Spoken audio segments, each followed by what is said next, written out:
In this class, we shall discuss duality principles in linear programming.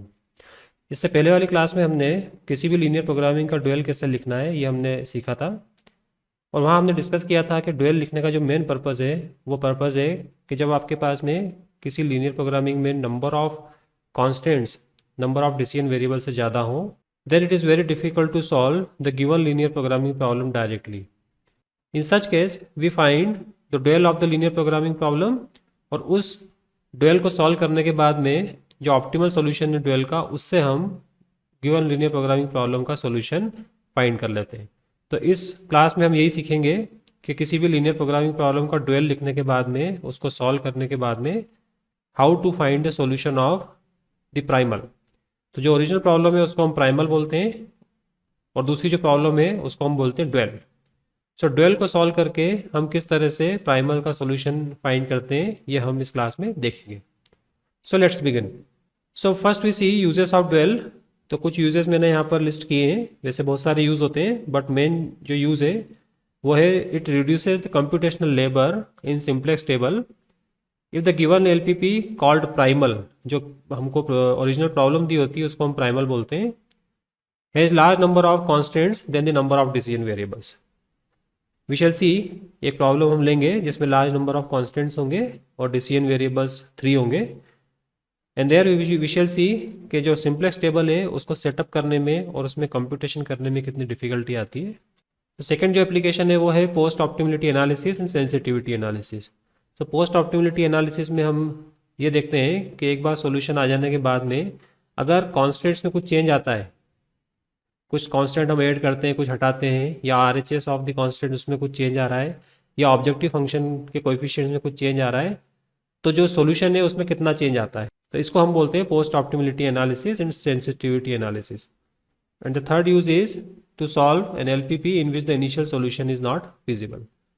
So as we have seen कि initial solution feasible अगर नहीं होता है तो हम उसमें आर्टिफिशियल वेरिएबल ऐड करके उसको या तो बिग एम मेथड से सॉल्व करते हैं या टू फेज मेथड से सॉल्व करते हैं। But there is another method which is called dual simplex method, जहाँ पर अगर स्टार्टिंग सॉल्यूशन फिजिबल नहीं है तो फिर उस मेथड से भी हम सॉल्यूशन फाइंड कर सकते हैं। तो ये कुछ मेन यूजेस हैं। इसके अलावा बहुत सारे इकोनॉमिक्स में यूज हैं, so economic interpretation I am not giving here. Then duality principles, how to find the solution of a primal using its dual. तो उसके लिए हमारे पास कुछ रिजल्ट्स हैं जिनको हम यूज़ करेंगे। So first result is the dual of dual is the primal. So it is clear कि आप किसी लीनियर प्रोग्रामिंग प्रॉब्लम का ड्यूल लिखते हो और फिर उस ड्यूल का फिर से ड्यूल फाइंड करते हो। So dual of dual is primal. So primal और ड्यूल में ये रिलेशन है कि प्राइमल का अगर आप ड्यूल फाइंड करते हो और फिर उस ड्यूल का भी ड्यूल फाइंड करते हो तो फिर से आपको प्राइमल मिलेगा। ऐसा नहीं है कि ड्यूल का आपने ड्यूल फाइंड किया तो आपको कोई थर्ड प्रॉब्लम मिल जाएगी। So these two are related in this way. Second important जो रिजल्ट है वो ये है, the value of the primal objective function z for any feasible solution of the primal is less than और equal to the value of the dual objective function w for any feasible solution of the dual.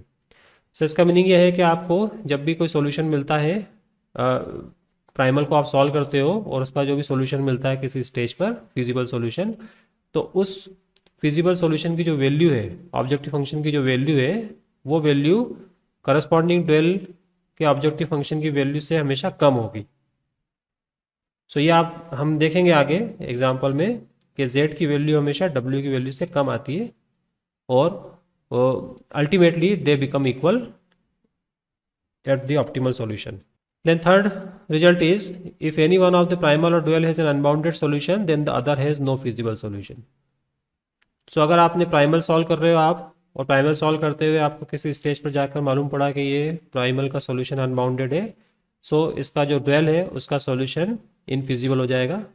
या फिर आप dual को solve कर रहे हो और आपको मालूम पड़ा कि ड्यूल का जो कोई सॉल्यूशन, या किसी स्टेज पर जाकर ड्यूल का सॉल्यूशन मालूम पड़ रहा है कि वो अनबाउंडेड है, तो फिर प्राइमल का सॉल्यूशन इनफिजिबल हो जाएगा। Now this theorem is important, fundamental theorem of duality. The necessary and sufficient condition for any LPP and its dual to have an optimal solution is that both must have feasible solutions. So दोनों का solution, आप primal का और dual का दोनों का solution feasible होना चाहिए, तभी दूसरे का सॉल्यूशन आपको मिलेगा। सो प्राइमल से डुअल का सॉल्यूशन आप फाइंड कर सकते हो अगर डुअल प्राइमल का सॉल्यूशन फिजिबल है, और डुअल का अगर सॉल्यूशन फिजिबल है then you can find the solution of its primal. Now what are the relationship between optimal solutions of primal and dual? So from the optimal solution of primal और dual, जब आपने जो भी problem solve किए, primal solve किए या dual solve किए, the solution of the other problem can be read from the z और w row below the columns of select surplus variables. So अगर आप प्राइमल सॉल्व करते हो तो z रो जो आपको जो दिखाई देगी सबसे नीचे, नेट इवैल्यूएशन रो भी इसको बोलते हैं हम. सो नेट इवैल्यूएशन रो में सिलेक्ट और सरप्लस वेरिएबल के नीचे जो वैल्यूज हैं वो सॉल्यूशन होगी w का. अगर आपने प्राइमल सॉल्व किया है तो जो भी आपके पास में सिलेक्ट सरप्लस वेरिएबल्स हैं फाइनल टेबल में, उन सिलेक्ट सरप्लस वेरिएबल के नीचे जो वैल्यूज आएंगी जेड रो में, वो वैल्यूज होंगी the solution of dual. So dual के जो डिसीजन वेरिएबल्स हैं उनकी वैल्यूज यहाँ से मिलेंगी आपको. And similarly if you solve the dual, तो डुअल में जो भी आपके पास में डब्ल्यू रो है उसके सिलेक्ट सरप्लस वेरिएबल्स के नीचे, कॉलम के नीचे जो वैल्यूज हैं वो प्राइमल के डिसीजन वेरिएबल्स की वैल्यूज होंगी. सो वी शैल सी कि ये वैल्यूज कैसे करस्पॉन्डिंग होती है. Then this is the result. The optimal value of both z and w both are equal. So at the optimal solution, z optimal equal to w optimal. Z is the given problem or z is the given objective function and w is the dual objective function. So optimal solution जब हम find कर लेंगे dual का या primal का, तो ये दोनों वैल्यूज हमेशा इक्वल होती है. डिसीजन वेरिएबल्स दोनों के अलग अलग होते हैं, उनकी वैल्यूज भी अलग आती है, लेकिन अल्टीमेटली जो वैल्यूज हैं ऑब्जेक्टिव फंक्शंस की वो सेम आती है. So look at this example. So इस एग्जांपल में you have to minimize z containing these three decision variables x1 x2 x3 subject to these constants. So यहाँ पर आप देख रहे हो, यहाँ पर आप देख रहे हो कि यहाँ 5 कॉन्स्टेंट्स हैं, 1 2 3 4 5, and together with this z we will have 6 constants. So अभी आप इसको अगर डायरेक्ट सॉल्व करते हो, इसको हम बोलते हैं primal. Since it is given problem it is primal. So इसको सॉल्व करने के लिए first of all you convert this into standard form. So standard form में कन्वर्ट करने के लिए यहाँ पर आपको एक स्लैक वेरिएबल की ज़रूरत है, यहाँ पर आपको एक surplus variable and artificial variable दोनों की ज़रूरत है. यहाँ पर आपको स्लैक वेरिएबल चाहिए, यहाँ भी स्लैक वेरिएबल, एंड यहाँ पर आपको एक आर्टिफिशियल वेरिएबल के साथ में एक सरप्लस वेरिएबल भी लगेगा. So you have 2 artificial variables जिसको हम बोलेंगे a1 a2 and 2 surplus variables s2 and s5. So starting the solution, so we shall solve this problem by using two-phase method, because I personally feel कि two-phase method is better because उसमें किसी m से deal नहीं करना पड़ता है हमको. so calculation करते समय ये मेथड बेटर है. so starting with two-phase method we find the solution of primal. so two-phase method में हम फर्स्ट फेज में हम क्या करते हैं, we consider the auxiliary problem. so यहाँ पर इस प्रॉब्लम में ऑब्जेक्टिव फंक्शन होता है -a1 a2, -a1 and -a2. तो ये आपको है आर्टिफिशियल वेरिएबल्स जो आप कांस्टेंट में यूज़ करते हो. सो कांस्टेंट्स को अब इक्विलिटी में हमने कन्वर्ट कर लिया है using select surplus variables and artificial variables. So you know how to write the standard form of the given LPP using select surplus and artificial variables. So यहाँ पर ये आपको इक्विलिटी में कन्वर्ट कर लिया है आपने. Now starting solution or starting simplex table is like, so initial basic feasible solution is x1 equal to 0, x2 equal to 0, x3 equal to 0 and surplus variables s2 and s5 equal to 0. So initial solution is s1 equal to 6, a1 equal to 5, s3 equal to 2, s4 equal to 8, a2 equal to 4 and z star is -9. So initially we have z star -9, and this is the initial setup of the simplex table. You know how to write the simplex table. In this table this is the z star row. so यहाँ पर z star row अगर हम रखते हैं तो, और जो objective function के कोएफिशिएंट्स है उसको यहाँ पर रखेंगे हम. सो ऑब्जेक्टिव फंक्शन हमारे पास है अभी Z star equal to minus A1 minus A2। So x1 का कोएफिशिएंट 0 है जेड स्टार में, x2 का कोएफिशिएंट भी 0 है, x3 का कोएफिशिएंट भी 0 है, S1 S2 S3 S5 के कोएफिशिएंट्स भी 0 है, एंड A1 A2 के कोएफिशिएंट्स है -1 -1।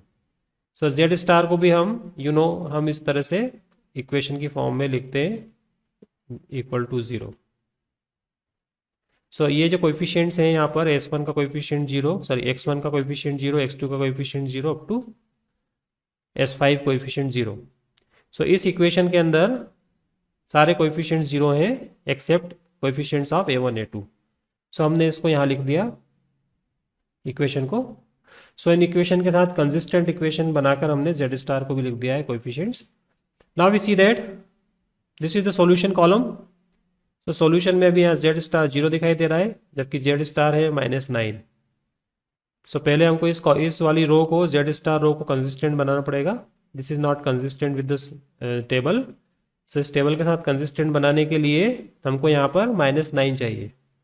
सो to get -9 we multiply with -1 in the second row, and in the fifth row again we multiply with -1। so -1 से इस पूरी रो को, A1 रो को मल्टीप्लाई करेंगे, देन इस A2 रो को भी -1 से मल्टीप्लाई करेंगे, and we add this row to this Z row. So इस Z रो में हमने ऐड कर दिया इसको मल्टीप्लाई करके, तो ये आपके पास में न्यू जो रो आई है Z star row, this row is consistent with this table.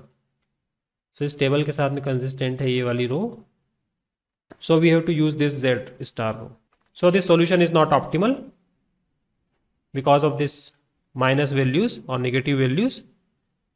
So here maximum negative is -10। So this column is the key column and this x1 is the incoming variable.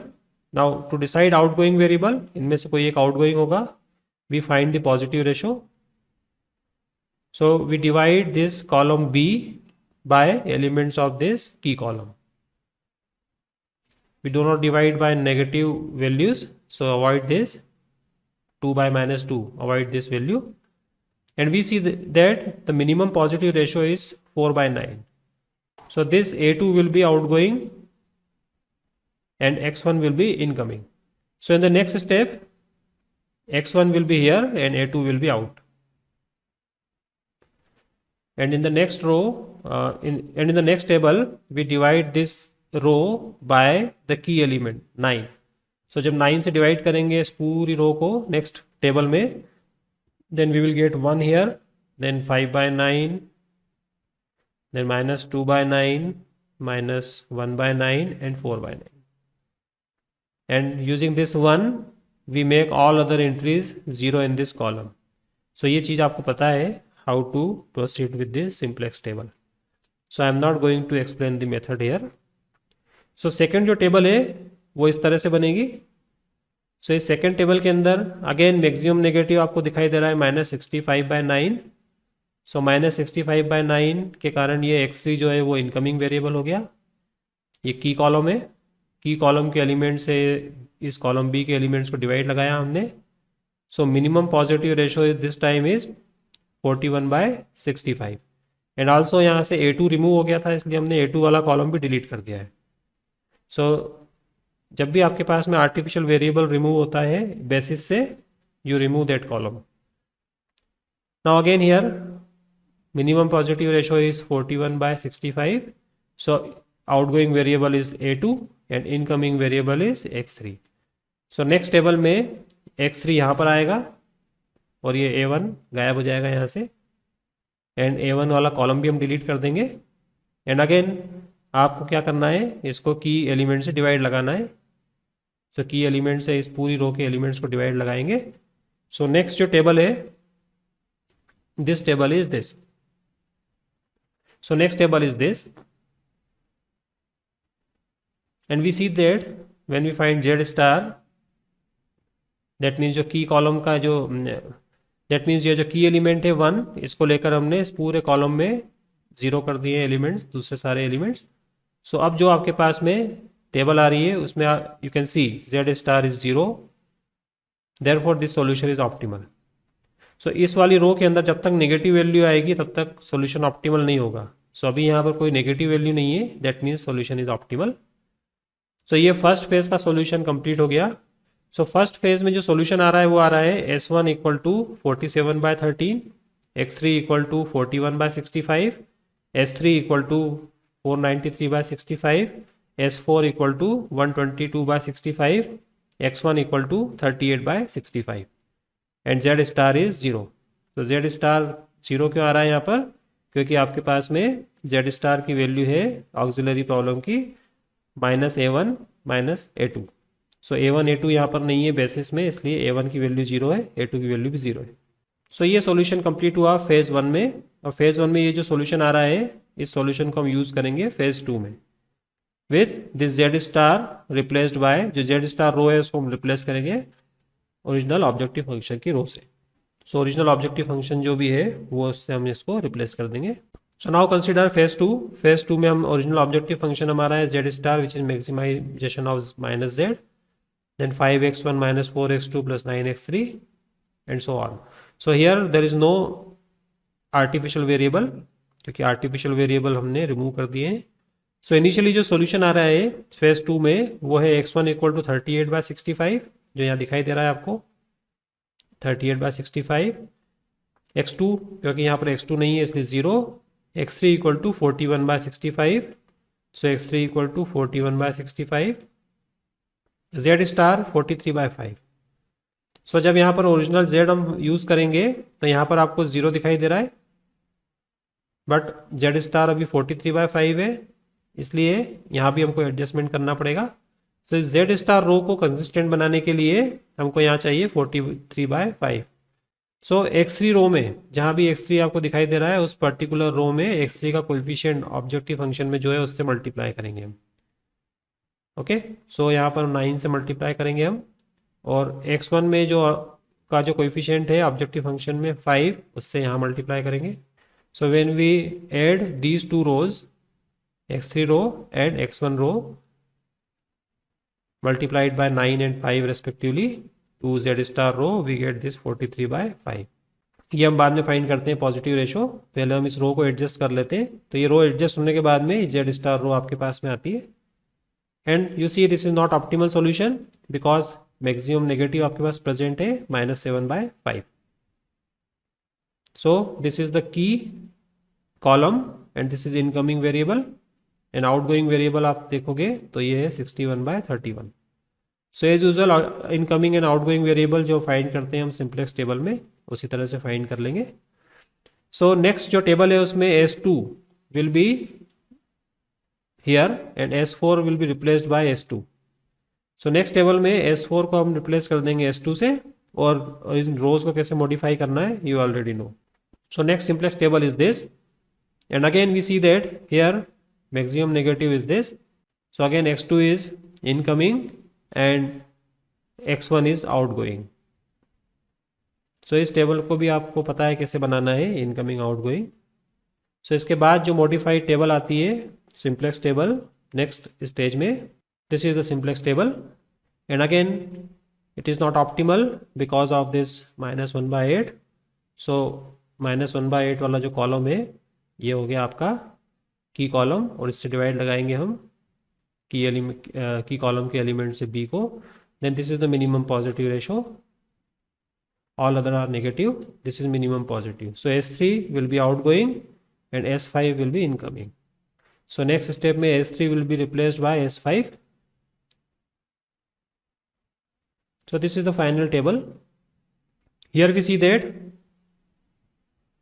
all the values in the Z star row are non-negative, so solution is optimal, and value of Z star is 142/9, and x1 is not present here, so x1 equal to 0, x2 equal to 68/9, x3 equal to 46/9. So this is the solution. So original problem थी Z, so Z minimum is -142/9. तो ये तो हो गया primal का solution. Now we find solution of the dual. This is the dual of the given LPP, you can verify. So given problem जो भी है उसकी आप ड्यूल लिख के देखो, this is the dual. So अभी आप यहाँ देख सकते हो कि प्राइमल में यहाँ पर हम जब सॉल्व करते हैं तो यहाँ हमको 5 कॉन्स्टेंट्स मिलते हैं, लेकिन जब हमने डुअल लिखा तो डुअल में हमको 3 कॉन्स्टेंट्स मिले। दैट मीन्स जो सिंप्लेक्स टेबल होगी उसके अंदर हमको ये 3 + 1 4 रोज से डील करना पड़ेगा, जबकि हमको प्राइमल के अंदर टोटल 5 रोज से डील करना पड़ता है। सो हमारे नंबर ऑफ ऑपरेशंस इंक्रीज हो जाते हैं, लेबर बढ़ जाता है, कंप्यूटेशनल कॉम्प्लेक्सिटी भी बढ़ती है। So writing this problem in standard form using slack, surplus and artificial variables. So again I am using 2 phase method. So phase 1 में हम पहले आर्टिफिशियल वेरिएबल लेकर सॉल्व करेंगे और उसके बाद में फेज 2 में हम ओरिजिनल ऑब्जेक्टिव फंक्शन लेके सॉल्व करेंगे। सो फेज 1 में consider this auxiliary problem -a1 -a2 subject to this constants. So अभी मैंने यहाँ पर स्लैक, सरप्लस वेरिएबल यूज़ करके और आर्टिफिशियल वेरिएबल्स यूज़ करके इनको इक्विलिटी में कन्वर्ट कर लिया है। This m is not there, this is for big M. Now set up the simplex table as usual. If we set up the simplex table, this is the table and the initial solution is y1, y2, y3, y4, y5 equal to 0, and these are surplus variables, they are also is equal to 0, a1 equal to 5, s2 equal to 4, a2 equal to 9, and initially w is -14 because -a1 -a2, w is -a1 -a2 which is -14. So if we put all these equalities into this simplex table together with this objective function as equality, we see that value of this w is 0 here. So first we have to adjust this. So multiply first row by -1 and the last row by again by -1 and add these 2 rows to this w. So first row में और third row में -1 से multiply करके उन दोनों रोज को हम w में ऐड कर देंगे। सो अब जो w है उसमें ये एडजस्टमेंट हो गया है कि -14 है इसकी वैल्यू। सो इनिशियली आपको ये देखना है कि -14 है तो यहाँ भी आपके पास में -14 होना चाहिए। Now this solution is not optimal as usual. यहाँ पर हम देखेंगे कि मैक्सिमम नेगेटिव है -10। सो मैक्सिमम नेगेटिव -10 है, हम -10 को मार्क करेंगे। This will be incoming variable. इनमें से कोई एक रिमूव होगा। सो देखते हैं कौन सा रिमूव होता है। सो 5/4 is the minimum positive, so a1 will be removed now. So next step में a1 रिमूव हो जाएगा, a1 का कॉलम भी यहाँ से डिलीट हो जाएगा और उसके बाद में इसको रो को कैसे मॉडिफाई करना है और बाकी बची हुई रोज में आपको 0 कैसे करना है वो आपको पता है। सो नेक्स्ट जो टेबल है सिंप्लेक्स टेबल वो इस तरह की होगी। So you calculate and see the table. आप ये कैलकुलेट करके ये सारी वैल्यूज लिख कर देखना। Again maximum negative is -31/2। अब यहाँ पर जो a1 था उसको रिप्लेस हो गया y4 से। सो ये न्यू सॉल्यूशन आया। न्यू सॉल्यूशन में y4 इक्वल टू 5/4 है, s2 equal to 1/4, a2 equal to 3/2। Again minimum positive ratio अगर फाइंड करेंगे तो 1/47 है। So S2 will be outgoing, Y5 will be incoming. So अब नेक्स्ट स्टेप में S2 की प्लेस पर Y5 आ जाएगा। So this is the next step. So अभी आपके पास में न्यू सॉल्यूशन आ गया है। Y4 equal to 61/47, Y5 equal to 1/47 and A2 equal to 55/47। Then maximum negative इस W रो में -29/47 है। So this time y3 will be incoming और अब देखते हैं कौन सा वाला वेरिएबल है जो आउटगोइंग होगा। आउटगोइंग हो जाएगा a2। So a2 will be outgoing and y3 will be incoming. So next table में जो सॉल्यूशन है वो इस तरह से मिलेगा आपको and you will see w equal to 0, यहाँ 0 हो जाएगा ये। So this solution is now optimal because w is non negative. So optimal solution for phase 1 is this, where w equal to 0, a1 a2 removed from the basis. So इस table को हम phase 2 में use करेंगे as starting solution और initial basic feasible solution. So next phase जो है phase 2 में we consider the whole objective function, original objective function जो है हमारा। Then initial basic feasible solution जो कि अभी टेबल में आया है, फाइनल टेबल में, फेज 1 की फाइनल टेबल में जो सॉल्यूशन है वो। सो y3, y4, y5 इनकी वैल्यूज अगर हम रखते हैं इस ऑब्जेक्टिव फंक्शन में, then we get -858/29. So using the final table of phase 1 we get this, and here we put w original, that means original coefficients of w. But यहाँ पर अगर आपको दिखाई दे रहा है w इक्वल टू 0 लिखा है, तो ये 0 एक्सेप्टेबल नहीं है, इसलिए हम क्या करेंगे यहाँ पर जो भी y4 का कोएफिशिएंट है ऑब्जेक्टिव फंक्शन में उससे यहाँ मल्टीप्लाई करेंगे, y5 का जो भी कोएफिशिएंट है उसको मल्टीप्लाई करेंगे, एंड y3 का जो भी कोएफिशिएंट है उसको यहाँ पर मल्टीप्लाई करेंगे. सो यहाँ पर y4 का जो कोएफिशिएंट है ऑब्जेक्टिव फंक्शन में वो है 8. सो -8 है, -8 से मल्टीप्लाई करेंगे. फिर y5 का जो कोएफिशिएंट है वो है 4, तो 4 से मल्टीप्लाई कर देंगे. और y3 का जो कोएफिशिएंट है वो है -2. सो इससे मल्टीप्लाई करके हम ऐड कर देंगे इसको, देन वी शैल सी कि ये -858/29 आ जाएगा. So this is the new w रो. इसके अंदर हमने देखा मैक्सिमम जो नेगेटिव है वो है -212/29. And so this is the incoming variable, S1 is incoming. अब इनमें से कौन सा आउट गोइंग है, उसके लिए मिनिमम पॉजिटिव रेशो. सो 17/9 आया minimum positive. So y5 will be out going. So next वाली टेबल में S2 यहाँ पर आएगा y5 की प्लेस पर और y5 आउट गोइंग हो जाएगा. Next table is this. So the optimal solution of the dual is this, y1 equal to 0 because y1 is not present in the basis, y2 equal to 0, y5 equal to 0. So यहाँ y1, y2, y5 नहीं है इसलिए 0. y3 हो जाएगा, यहाँ से read करेंगे तो ये 1/3, y4 रीड करेंगे तो 17/9. और इस पर जो वैल्यू है w मैक्सिमम जो फाइंड करना थी वो है -142/9. तो ये तो हो गया आपका